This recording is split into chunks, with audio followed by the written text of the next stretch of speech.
Just how many citizenships can you have? That's a question that I'm asked from time to time when people first explore the idea of getting a second citizenship, where they hear me talk about creating a passport portfolio of multiple passports so that you always have options. Well, today I'm going to answer the question of exactly how many passports one person can have.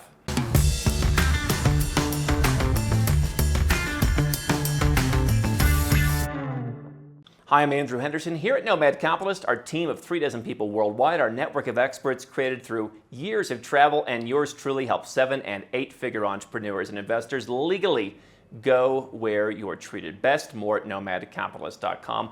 So let's talk about just how many citizenships you can have, because I think a lot of people have heard about the idea of dual citizenship, that is, having two passports. Theoretically, dual citizenship could be used to refer to multiple citizenship as well, where someone such as myself has 3 or 4 or more passports. But the question is that even allowed? And the answer, generally speaking, in most countries today is yes, dual citizenship is allowed. And beyond that, if dual citizenship is allowed, then multiple citizenship is allowed. Basically, the way a lot of countries look at it is, hey, we don't really care what you're doing over there. We're not going to stop you. Just make sure when you're on our soil, you're our citizen. So what sometimes people think is, if I am a United States citizen and I get a second passport from another country, I can then live in the United States under the laws of that other country. And that's simply not true. You are always an American no matter where you go. And so countries like the United States can make rules where they say, no matter where you live, we're going to tax you and require you to report your offshore bank accounts and require you to report your companies and your businesses around the world. They're basically the only country in the world that does that. But you are an American when you're on American soil. There was a case of a diplomat who was a citizen of Russia, became a dual citizen. His dual citizenship country then wanted to make him an ambassador, and they sent him to Russia. And Russia said, that's great, but we're not going to honor his diplomatic immunity, so he has to waive that because he's our citizen. You can't be on our soil as someone else's citizen. And so basically, if you are American, if you're Canadian, if you're pretty much any Western nationality these days, and many non-Western nationalities, you can have multiple citizenships. Now, there are a few exceptions. Countries like Germany, countries like the Netherlands, countries like Russia either may restrict how many nationalities you have, may put a cap on it, may require you to disclose those other nationalities to the country. And then, of course, there are still a few countries like Singapore left, for example, where you just can't be a dual national in most cases. But let's walk through how you could potentially obtain different passports. So number one is, where are you born? Most countries in the Americas, including the US, Canada, but also Mexico, Panama, Brazil, Argentina. If you are born on the soil of that country, you are a citizen of that country by default. And so what I've always told people is, if you look at my paperwork for canceling my U.S. citizenship, the reason that I had U.S. citizenship in the first place was not because my parents are American. It's because I was born on U.S. soil. That's the reason that trumps everything. And so that could be the first one that you get. Now, most countries in Europe, for example, or Asia, they don't offer that. It's pretty much not a thing because citizenship there is granted through blood. However, Portugal has come out recently and said, hey, if you're a resident of our country for a year, your child can be born here and they will be Portuguese. So that is one step towards opening it up. Now, the second way to get citizenship is through your parents. I recently had an American couple call me and they said, well, we'd really like to make sure that we give birth in the U.S., so if you help us move overseas and we're going to have a child in a couple of years, we're probably going to want to come back for a while because we want to make sure our kid's a U.S. citizen. And I said, well, why do you need to do that? And they said, well, because our child needs to be born on U.S. soil. I said, well, being born on U.S. soil means that they are a U.S. citizen no matter what, but you can also give birth as Americans overseas. You can report that to the embassy through the report of a birth abroad, and your child would have citizenship. Let's say the child's born in Brazil. It would have Brazilian citizenship by birth of the soil, and then American citizenship through the parents if you reported that to the embassy. If both parents had a different nationality, or each parent had a different nationality, then each parent could claim that with the respective embassy, again, assuming that there aren't any restrictions. Many countries, even who have restrictions, will let the child keep dual citizenship until a certain age, and then they have to make a choice. Japan is a country that has historically done that.